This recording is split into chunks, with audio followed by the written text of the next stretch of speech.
Chamados para servir, né? É o tema do nosso estudo. Chamados para servir. Vamos ler juntos Mateus 5,16. Vamos lá? Assim brilhe a vossa luz diante dos homens, para que vejam as vossas boas obras e glorifiquem ao vosso Pai que está nos céus. Amém. Amém. Vamos orar? Obrigado, meu Deus, por tua palavra, que assim possa brilhar a luz do Senhor Jesus Cristo nas nossas vidas, para que os homens vejam as nossas boas obras e glorifiquem ao nosso Pai que está nos céus. Abençoa, Deus, cada pessoa aqui presente e também, ó Deus, aqueles que vão receber a mensagem, ó Pai, pela transmissão, e também, ó Deus, aqueles que estão enfermos, que o Senhor tenha de misericórdia, Pai. Que o Senhor traga cura, seja física, seja espiritual. Assim oramos agradecidos em nome do Senhor Jesus Cristo. Amém. Amém. Então, vai aí na página de número 9, nós dando a sequência. Terminamos hoje, se Deus quiser, esse estudo sobre o serviço, né, que todos nós temos no corpo de Cristo, né? Todos nós recebemos dons. Qual o seu dom? Que dom você tem? Qual o talento que você tem para servir, né? Então, aqui na número 5, diz que é natural nós, às vezes, não sabermos qual o dom, quando você principalmente está no início da caminhada cristã. Na medida que você vai, né, crescendo, você vai sabendo, vai descobrindo também qual o seu dom. E aí, só relembrando aqui essas letras aqui, a letra A, quais os lugares que você frequenta e quem são as pessoas que você tem mais acesso e liberdade? Vai te ajudar a ver que dom você pode exercer. Letra B, você consegue perceber quais são as reais necessidades das pessoas à sua volta? Como você pode oferecer esse suporte, né, a essas pessoas? Letra C, existe alguma área na igreja que você possa começar a se envolver e servir? Que área da igreja está precisando de gente? Eu vou citar só uma. A irmã Ordália já está há anos ali no bazar sozinha, então está precisando de gente, viu? Fico pensando, quando nossa irmã for para o céu, o que vai fazer, né? Será que o bazar vai fechar? Espero que não, né? Então, também na Escola Bíblica Dominical nós temos uma professora para juniores, outra professora para as crianças menores, né? A Janda e a Gisele. Então, precisa também de professores. E precisa de discipuladores, né? Pessoas que possam compartilhar da palavra de Deus com outras pessoas, né? Porque nós temos recebido tanto, né? Então, você quer compartilhar, não sabe com quem? Então, posso te mostrar quem você pode estar compartilhando a palavra de Deus, usando a revista, a apostila, né? Ou mesmo lendo a Bíblia para, quem sabe, começando na sua própria casa, para alguém que necessita de ouvir a palavra de Deus, né? Benção. Então, discipuladores, né? Todo crente deve ser um discipulador. Amém? Então, algumas áreas aí, né? A letra D. Existe alguma organização humanitária em sua cidade que você possa oferecer voluntariado? Quais organizações, por exemplo? Nós temos a Conselho de Saúde, Conselho de Educação, o que eu posso estar participando também nesses conselhos, né? Que é aberto também à comunidade, e a outras associações para que a gente possa ser bênção na nossa cidade, né? Chegamos então a número 6, na página 109, a pergunta número 6, que diz: quando paramos para observar as oportunidades de servir, percebemos que estão por toda parte. Quem quer servir, vai achar serviço. Quem não quer só ser servido, aí não vai ver, né, o que precisa ser feito. Vamos ler Gálatas 6:10. Abra sua Bíblia lá em Gálatas, capítulo 6, versículo 10. E depois nós vamos em Colossenses também. E responda como essas passagens lhe desafiam diante das respostas que você escreveu acima. Gálatas capítulo 6, versículo de número 10. Gálatas está depois aí de 1 e 2 Coríntios, né? Depois de Romanos, aí vem Gálatas. 1 e 2 Coríntios, Gálatas, antes de Efésios. Capítulo 6, verso 10 diz assim: por isso, enquanto tivermos oportunidade, façamos o bem a todos, mas principalmente aos da família da fé. Amém? Principalmente aos da família da fé. Então, você pode também ser bênção, né? Esses dias atrás aí, os nossos irmãos foram bênçãos lá no Residencial Pipi. Abrigo dos idosos, fazendo a visita lá para os idosos, né? Foi o Felipe, o irmão Zezinho, Romualdo, Alex, né? Foram lá nessa missão, glória a Deus. Então, visite alguém, seja bênção na vida de alguém, né? Esses dias também eu visitei uma família, lá tem 4 crianças, né? Eu aproveitei e pensei, gente, eu vou levar uma Bíblia, né? Aqui, ó, se você quiser também doar uma Bíblia dessa de criança, né? E falei para os pais, agora vocês leem todo dia para as crianças, né? As histórias da palavra de Deus, da Bíblia. Às vezes não vai ser uma criança, às vezes vai ser... Nós temos as revistas também da Amo Evangelizar, nós temos aí o mapa da nossa cidade, né? Esperando você fazer alguma quadra. Tá vendo essas quadras que estão em branco aí? São quadras que estão esperando aquelas revistas ali, né?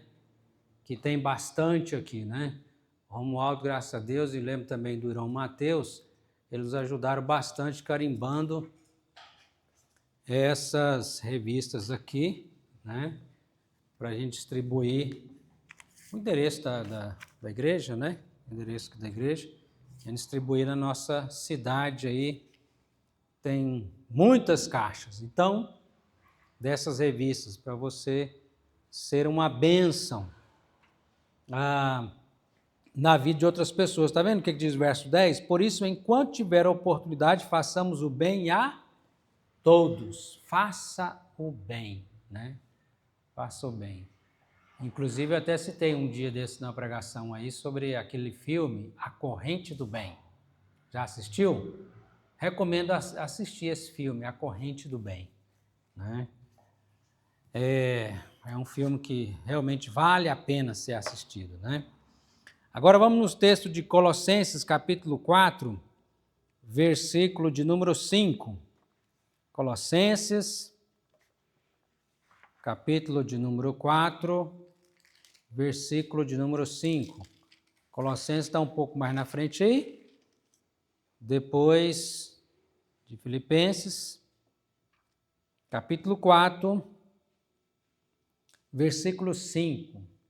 Diz a palavra de Deus: portai-vos com sabedoria para com todos os que são de fora.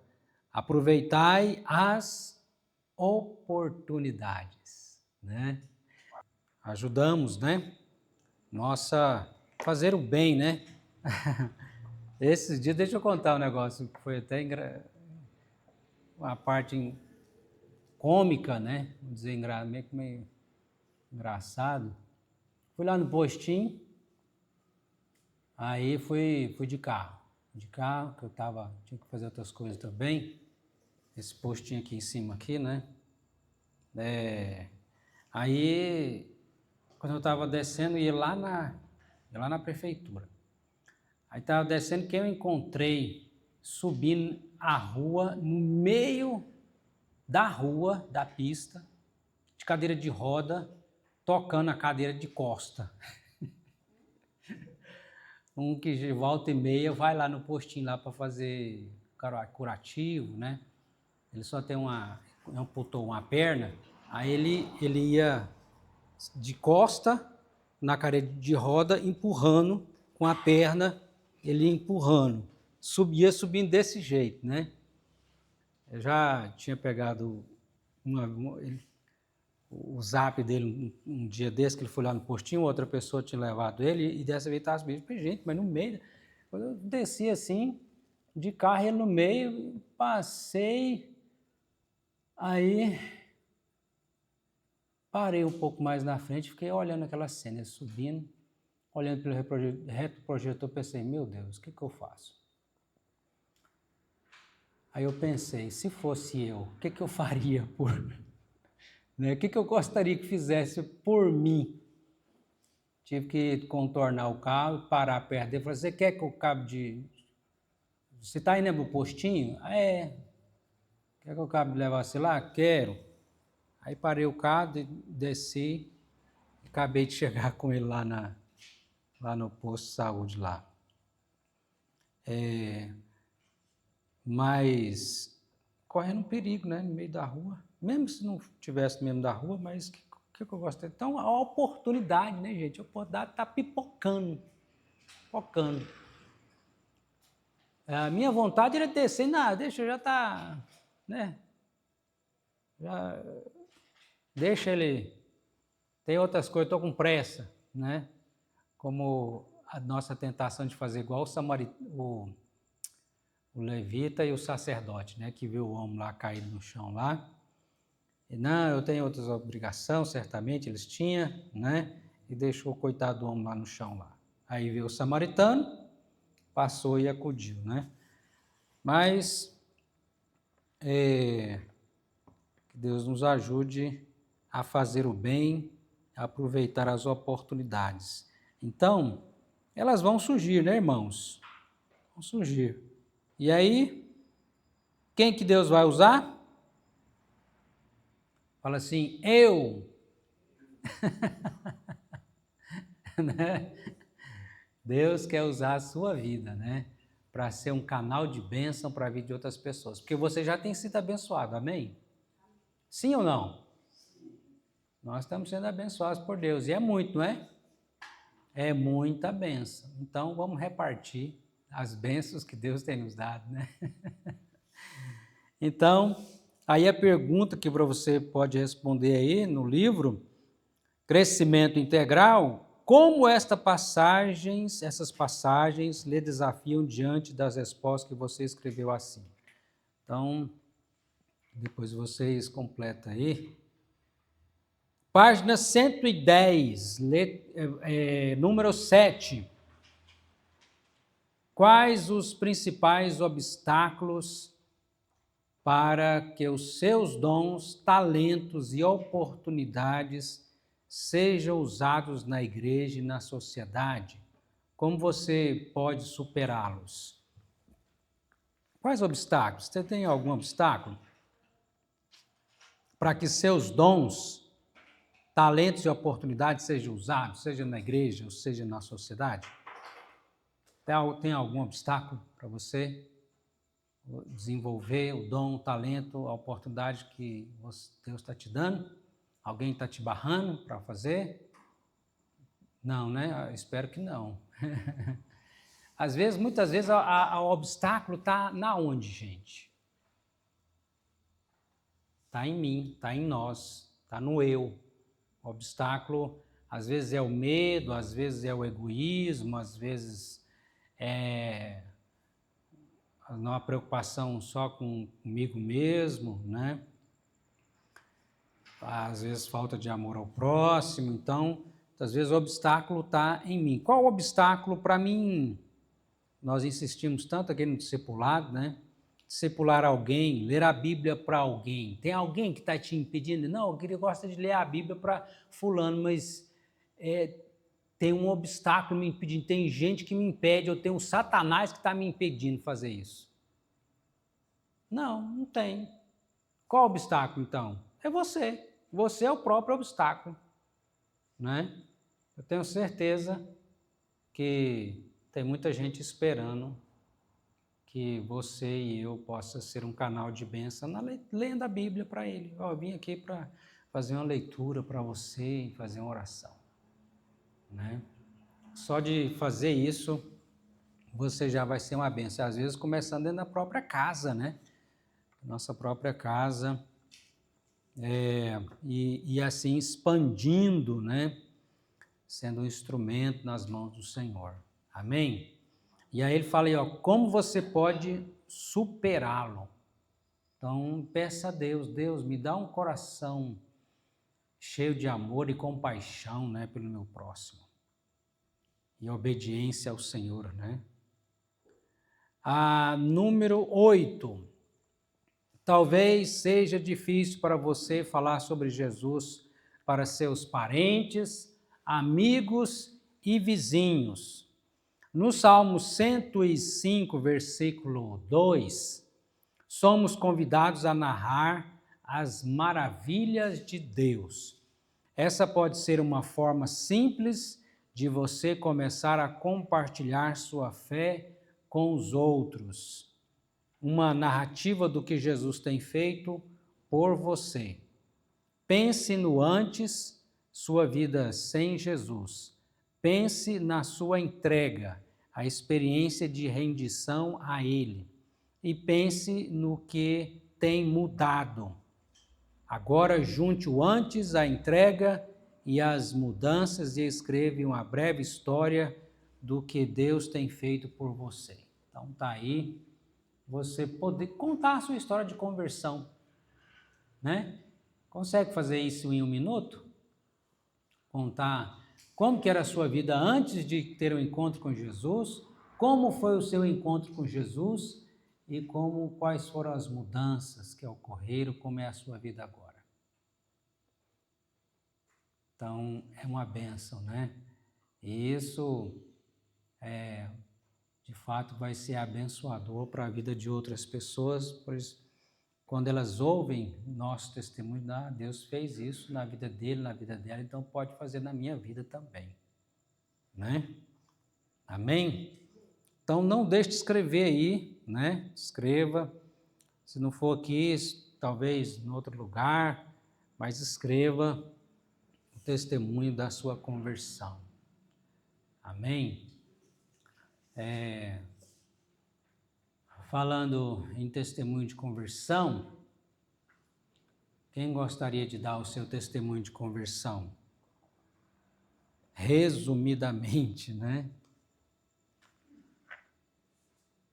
Eu vou começar com o meu testemunho de conversão, então, quando você vai pensando no seu aí, depois quem quiser falar.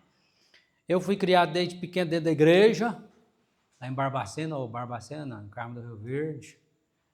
E aí, eu era um religioso evangélico, né? Sabia cantar, orar, ia com minha mãe para a igreja. Então, como se diz, eu já era um crentinho.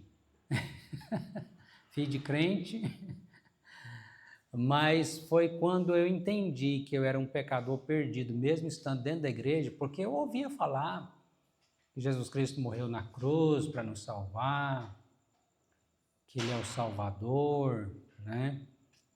Mas uma coisa é você saber disso aqui. Outra coisa é quando você se sente um pecador que ofendeu a Deus por causa dos seus pecados, e isso te traz tristeza no seu coração. Aquele pesar, dizer, meu Deus, eu sou um pecador, eu sou mau, né?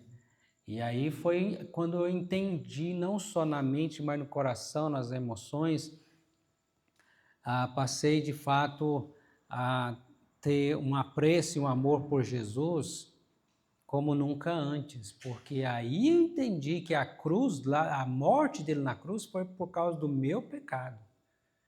Realmente foi isso que ele fez para me salvar, a mim, né, pecador, eu pecador.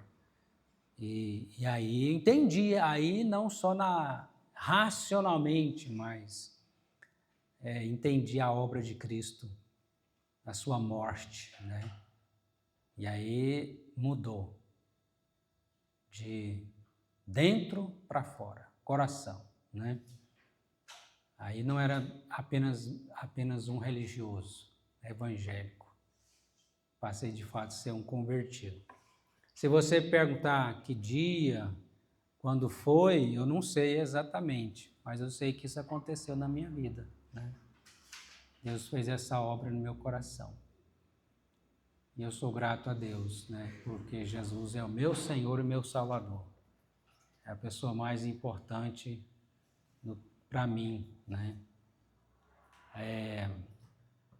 Alguém quer contar seu testemunho de conversão? Minha mãe me trouxe para a igreja desde pequena e aqui muita gente sabe, as pessoas mais velhas sabem. Dona Ardália, seu Zezinho, conheceu minha mãe. Minha mãe trazia muita gente para a igreja.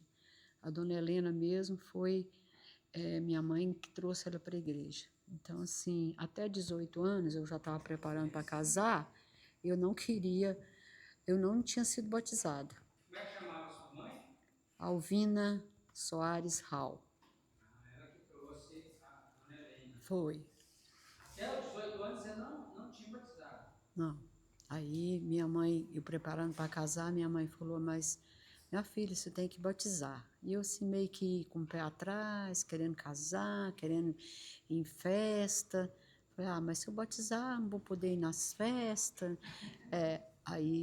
Mas aí nesse dia eu decidi. Minha mãe conversou comigo e eu decidi e fiz o batismo. Quer dizer, eu fui batizada e de lá para cá eu nunca me desviei, graças a Deus, né? Louvo a Deus todos os dias pelo que a minha mãe fez na minha vida, dando um exemplo de vida mesmo, né? E ela também ganhou muitas almas para Jesus quando meu pai tinha uma rádio, a primeira rádio que teve em Pontalina. Ela tinha um programa chamava Tia Esther, e ela alcançava vários lugares. Muitas pessoas converteram através desse programa de televisão, desse programa de rádio da minha mãe. Dona Alvina, que bênção do Senhor. Quem mais quer contar o seu testemunho? Ficar gravado aqui esse testemunho. Eu fui criada no espiritismo, né, frequentando a linha branca do espiritismo, aqui em Pontalina, então era uma reunião por semana. Não tinha muita coisa... Tá lindo. Não tinha muita coisa diferente, então, assim, era como se fosse só uma disciplina, né, uma questão, assim, quase que filosófica. E aí a gente não tinha contato com a Bíblia, né? Aí a minha avó é católica, então ela tinha muitos santos e tinha a Bíblia, mas essa minha avó que eu tenho agora não tinha esse hábito de ler a Bíblia. E a outra, que é a minha bisavó, ela tinha o hábito de fazer muita oração e ler alguns pedaços da Bíblia, mas eu nunca tive um ensino bíblico, né? Assim, não sabia nem como que eu ia fazer para ler a Bíblia. Não tinha vontade também. Estava satisfeita com o que eu estava vendo por aqui. Aí depois, quando eu fui mais velha, estudando na faculdade, antes de ir para a faculdade, eu passei por um processo de separação e fui morar com a minha mãe. E nesse período que eu fui morar com a minha mãe, ela já era espiritualista. Então, ela mexia com umbanda, candomblé, quimbanda. E aí ali eu fiquei um tempo com ela, 1 ano, e nesse 1 ano eu comecei a seguir e fui batizada. Então, não foi uma coisa que eu fui obrigada e nem foi assim de uma hora para outra. Eu fiquei durante 1 ano e aí resolvi, não é isso que eu vou fazer, e fui batizada na Umbanda. Só que é no Rio. É uma pessoa. Você entrega para o seu orixá, né? Sim, para o seu... Como se fosse um guia espiritual, mas ele é um orixá. Então, ele é mais de origem africana, né? Apesar de que a Umbanda é uma religião brasileira. Aí, fiz essa cerimônia do batismo, frequentava as reuniões, mas sentia um mal-estar no corpo de frequentar certos tipos de reuniões, que aí já não era uma vez por semana, já era 2 ou 3 vezes por semana, específico para cada área. E aí, quando era na área mais light, eu ficava mais tranquila. Mas quando realmente falava, na questão que quase todo mundo fala, né, do Exu, do Zé Pilintra, essas coisas assim, mais pesado, eu não tinha medo, mas eu também nunca fui de ficar perguntando as coisas, né, de, quero saber o que vai acontecer no meu futuro, nunca tive essa curiosidade. Mas quando eu chegava só para ouvir, tipo, como se eu estivesse aqui na igreja, eu passava mal. Então, eu vomitava, eu sentia mal-estar, dor de cabeça. E então, não fazia bem para mim aquela reunião específica. E eu já comecei a pensar que tinha alguma coisa errada, né? E aí me falaram, é porque você não desenvolveu, você tem que desenvolver. Então, ao invés de afastar, era para eu aproximar mais. Mas aí não deu certo. Eu vim embora para o Brasil de novo, porque isso foi lá em Portugal. Aí cheguei aqui no Brasil, tentei frequentar aqui em Pontalina de novo, um local desses de Umbanda, na verdade, acho que aqui é Candomblé. É um centro, né, que tem trabalho. Mas aí não deu certo, tive muitas experiências ruins. E aí eu comecei a afastar e falei para minha mãe, eu não quero mais participar de nada, vou fazer só as minhas orações e as coisas que eu sabia fazer sozinha, quieta em casa. E aí fui para a faculdade, e nessa faculdade tinha um pastor, acho que é da igreja cristã, que era professor de filosofia. E aí eu já achei muito estranho, porque para mim que professor de filosofia tinha que ser ateu. Porque o que eu sabia era só de coisa assim, negando tudo quanto é tipo de religiosidade. E eu achei aquilo muito estranho e fiquei muito interessada no que ele falava. Ele já era um senhor, né? E ele falava e ele não escondia que ele era cristão, falava que ele era pastor. E aí eu comecei a pensar e pesquisar. E conversei com algumas amigas minhas, mas elas não conseguiam me explicar sobre a Bíblia. Também não tinham o hábito da leitura, apesar de ser de dentro da igreja, né? Há muito tempo. E aí eu conheci o Rafael, numa situação que ele não está aqui, como é que eu vou falar dele? Que é o meu marido. Numa situação que ele estava separado também e vivendo muito a vida. Isso que a Raquel falou de não ir em festa, não sair, ele estava saindo muito.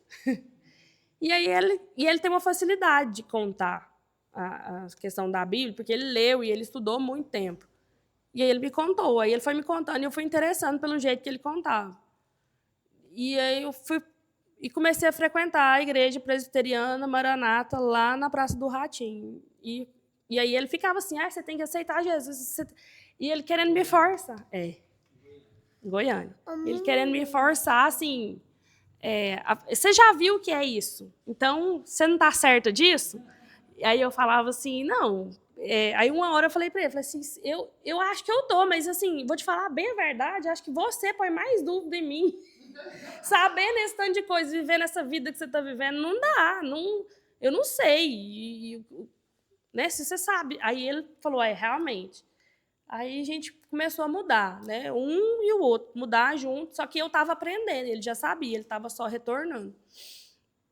Então, comecei a mudar e aí fiquei com muito medo de converter, de aceitar e de fazer uma conversa, porque eu tinha medo do que podia acontecer, porque eu já frequentava tantos anos uma religião diferente e que cobrava, que sempre foi cobrado um preço alto para você pedir alguma coisa ou fazer alguma coisa. Então, eu tinha muito medo. Mas aí foi aos poucos, aí quando eu senti mesmo que eu precisava, aí eu falei com o pastor e ele aceitou e aí eu passei por essa conversão e E aí, de lá para cá, batizei. De lá para cá, né, eu não podia ter filho, o Rafael também não. Já era, ele bem mais, ele já tem 7 anos a mais que eu. E aí eu com 26 anos de idade, eu não vai ter filho, vocês não vão ter filho. E ele queria, muito. Daí depois aí fez jejum, fez oração, a gente mudou daqui do Brasil, foi embora, aí eu engravidei, aí eu voltei. Aí voltei grávida, ele nasceu aqui, então assim, e desde dessa época da minha conversão, eu senti uma força muito grande, consegui acompanhar o meu avô num processo de quimioterapia em Barretos, passando porque ele teve um linfoma. Então, foi muito difícil, mas assim, eu fui sustentada, né? Eu fui carregada. Então, eu sei quando o pastor mora aqui, aquele que foi no aniversário dele. Eu sinto que realmente, quando o pastor fala de você não está sendo abençoado, eu não tenho dúvida. Não tenho dúvida. Mas eu sempre gostei de ver a natureza e tudo. Então, assim, eu sempre soube que tinha alguma coisa além. Só que eu procurava nos lugares errados, né? Mas eu achava que estava certo. E até que isso preencheu o meu coração para eu entender. Então, hoje, quando eu vejo a natureza, alguma expressão que eu sinto que é de Deus, eu sinto felicidade. A conversão basicamente é isso, né, irmãos? Antes sem Jesus, com a conversão com Jesus, e agora para sempre com Jesus, né? Deus seja quem está no mundão, que não frequentava igreja evangélica, seja quem cresceu dentro da igreja evangélica como eu, a Raquel, todos têm que passar pelo novo nascimento, né? Todos têm que passar pela conversão, né? E louvado seja Deus. Certamente você tem um testemunho também, amém? Porque quem não tem testemunho de conversão, o que está faltando nessa pessoa? Conversão. Né? Quem não tem o testemunho de conversão é porque tem que converter, né? E é Deus que faz essa obra, né? Pelo Espírito Santo. Então, vamos aqui à 9ª e última pergunta, que é a seguinte. Com quais pessoas você pode compartilhar essa narrativa, essa história sua? Como você pode ampliar seu testemunho? Reflita sobre as pessoas e meios de comunicação que você tem acesso. Então, você tem acesso ao Facebook? Tem acesso ao WhatsApp? Tem acesso ao YouTube? Tem acesso ao Instagram? Tem acesso ao vizinho? Né? Ou trabalho, ou colega de escola, onde quer que seja. Então, compartilha, né? É claro que a gente não é toda hora que a gente tem, às vezes tem a oportunidade, mas vai surgir as oportunidades. E aí é a hora, né? Da gente compartilhar. Amém? Que a gente não seja mudo, né? Porque nós temos uma história maravilhosa do que Deus fez na nossa vida, né? E isso vai ser bênção para a vida das pessoas. Então, resumindo aqui na página 11, fala, não esqueça, letra A, você foi salvo com o propósito de glorificar a Deus através de sua vida.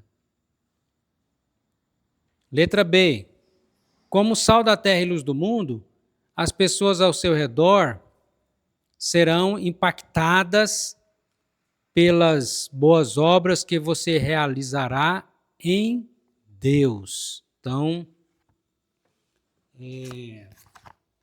o trabalho que você faz de boas obras, as pessoas e Deus está vendo, né? Letra C. Para isso, Deus lhe capacitou com dons, talentos e oportunidades. Letra E. À medida que você for intencional e olhar ao seu redor, verá pessoas e circunstâncias onde poderá servir e abençoar. E letra E, a narrativa do que Deus está fazendo em sua vida poderá ser um grande instrumento para compartilhar o Evangelho com outras pessoas. Amém? Vamos orar? Deus maravilhoso, Deus querido, nós te louvamos, te agradecemos pela obra do Espírito Santo que nos converteu e habita em nós e nos deu dons, talentos, oportunidades, ó Deus, que nós possamos de fato, como servos, servir, não enterrar o nosso talento, mas sermos instrumentos do Senhor na igreja, na nossa sociedade, na cidade, onde quer que nós estejamos, ó Deus, que o Senhor nos use como servos nas tuas mãos, para que sejamos canal de bênção para a vida de outras pessoas. Perdoa para os nossos pecados, nosso egoísmo, nossa falta de amor, e abençoa, Pai, a vida da tua igreja neste lugar, que possamos ser sal que salga e luz que brilha e fazer a diferença, Pai, na nossa cidade, em nome de Jesus. Amém. Amém.